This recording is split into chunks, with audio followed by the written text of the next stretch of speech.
So I'm with Kelly. If you've seen the earlier video of Have You Shot My Venue Before, we've been out and done that. We've shot all the portraits and stuff. I've looked at top 5 questions that you should ask a wedding photographer. So when you Google it, these are the ones that come up. Obviously, the first one that we looked at before is Have you shot at my venue before? Yep. So what's your take on that? Not in a group sort of chat, just what would be my response? Yeah, like if someone asks you, have you shot at the venue before? And I haven't. And you haven't. Like today. Does it matter? It's one of those of, does it matter? No, it doesn't matter. Because, venues are not enormous. It can take me like 2 minutes to just run around this building. So no, it doesn't matter. And it's all about light anyway. So there might be a really, really nice area or steps or a fountain that the couple really want pictures. Which is fine, but it'll depend on the light and the weather, because it might be chucking it down all day, so you end up having to do everything inside. But yeah, it definitely doesn't matter. So on the back of that, would you visit a venue beforehand? If they wanted me to, I would, and it was close, then I wouldn't say no, but I'd use that as an opportunity to go and meet the couple. A lot of my couples now, I don't meet them beforehand. They'll book just online via email, or potentially, like sometimes we'll Skype. But if they do want to meet me to make sure I'm not like a serial killer or a complete crazy psycho, then yeah, I'd love to meet my couples. Yeah, I'm the same. It's just sometimes it can be tricky depending on location. Yeah. So yeah, if the venue's not too far, and they really want me to see it, then yeah, of course I'd go and see it. Otherwise, I usually just meet couples at a bar so I can get a glass of wine. I'm very much in the same vein. Go out for a beer, have a chat. Yeah, go for a pint. But then, if they want me to go to the venue, we can do that. Yeah. But yeah, I'm like you. I like rocking up in the morning, having a bit of a nosy round, going right. Okay, this is cool. Yeah. The thing is, on a wedding day, there is a lot of time, and like in the morning, bride prep is so chilled out. Usually, there's loads of time. I might be there, say, for 2 hours before the ceremony, 3 hours sometimes. And obviously, there's just hair and makeup getting done for most of that time. So that's when I use that as an opportunity to go for a little wander, go for a nap in my car. No, I'm kidding. But yeah, have a little wander around, and I like to get to chat to the staff at the venue so that I can wangle some free drinks and a bit of food later. And I think I know what your answer is going to be to the next one, because I know that you like working on your own.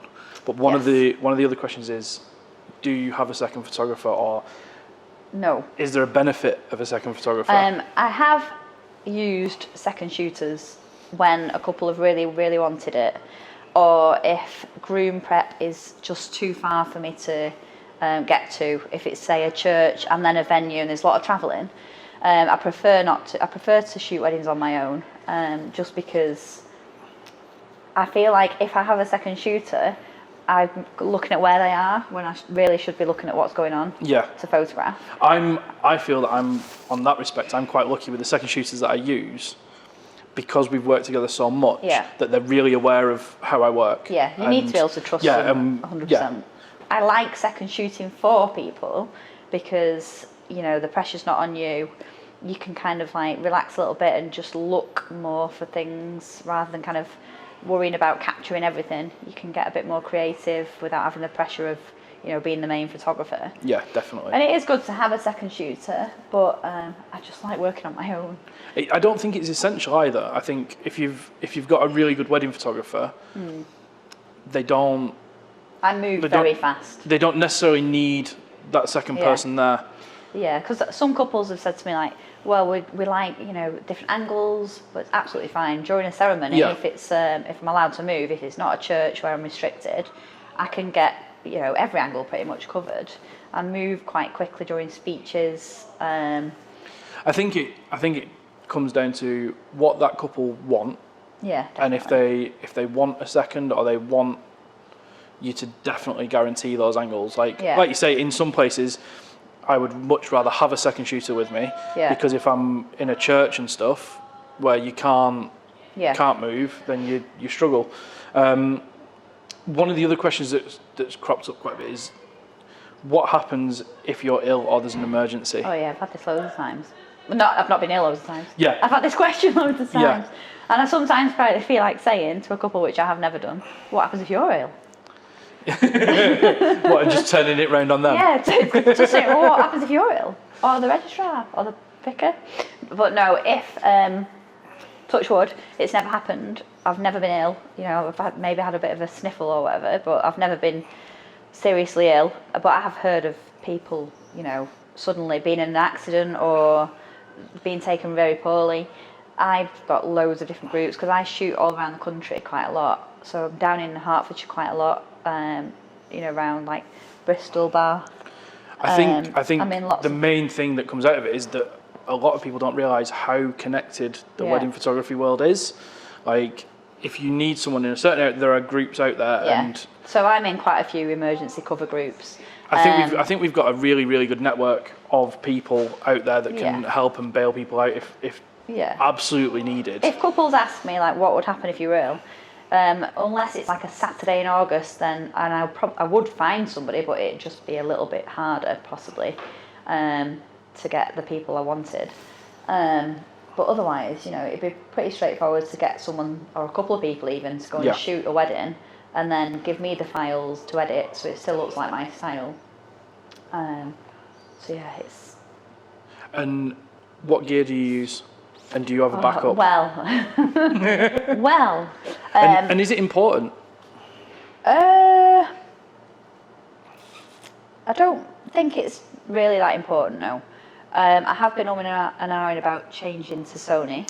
You and me both. And I just ordered another Following Canon, the, so it stopped me. Following the whole kind of, you know, millions of photographers that have switched to mirrorless.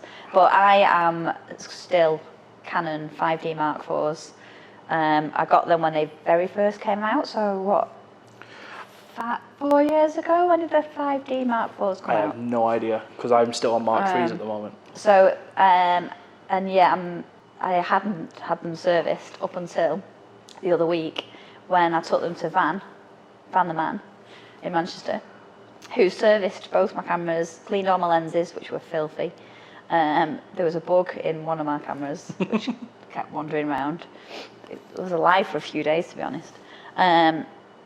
But my lenses are so sharp now, so that I've now kind of thought, well, maybe I don't need to change to Sony. But I was missing focus a lot.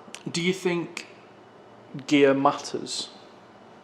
It doesn't. It depends. I think my kit's quite heavy, which might get an issue when I get older, just carrying that amount of kit and 2 cameras. So yeah, I think it matters, your lenses more than the bodies, for kind of low light and just being able to focus quickly. But I don't think I'm going to rush to move systems just yet. I was eyeing it up, and I've had a play with a couple of Sony cameras, and there's bits of it that I love, but then there's so much that you read about the horror stories, and I'm just kind of like... Yeah, I've seen a few of them recently. Yeah. But I love the colours on Canon files. I have edited Sony files with my preset, and it does work, but it's just not quite the Canon colours that I like. One final thing, do you think it matters if a photographer's full-time or part-time? I.e., No, like but if they you have do another need job? sleep. So I did it for a long time. I was a teacher and a photographer for maybe 6 years, and I was shooting more weddings then than I am now, because obviously back then I was only charging, say, £1,000. I was shooting like 40 weddings a year and teaching full time. Yeah, but you've got all those holidays. Can we stop this interview now? So basically, when I was teaching and shooting weddings, this is really bad, and I shouldn't really say this, but I was like editing weddings during some of my free periods at school when I should have been doing marking and writing reports. But no, it was hard work. I had a lot of money coming in. It's harder work, but I don't think it matters because I still put the same amount of time and effort into every definitely. wedding. Yeah. You just don't have as much time to obviously edit, and I was working late nights. Or sleep. Yes, or see friends. Or sleep. And then obviously as soon as I had Toby, and you know, as soon as if you've got a family and you need to spend time with them, really, it's you really need like a work-life balance. But if it's working. But it's not detrimental to the couples, is it? No, to the not people at all. that you're delivering weddings to. Oh no. Not detrimental. It's just it's more you have less time. But I've for never yourself. had a couple. I've never ever had a couple ask if I'm a full-time photographer. Because I don't think it'd matter. No. Whether you've got another job or not, wouldn't make any difference. Because obviously they're looking at your work. That's your work. Yeah. No, that's true. Thank you so much for It's all right. having a chat and entertaining waffling. my absolute maniac ideas of putting stuff together. But thank you very much. That's cool. I might go and edit some pictures now. Maybe. Sweet. If I've got any good ones.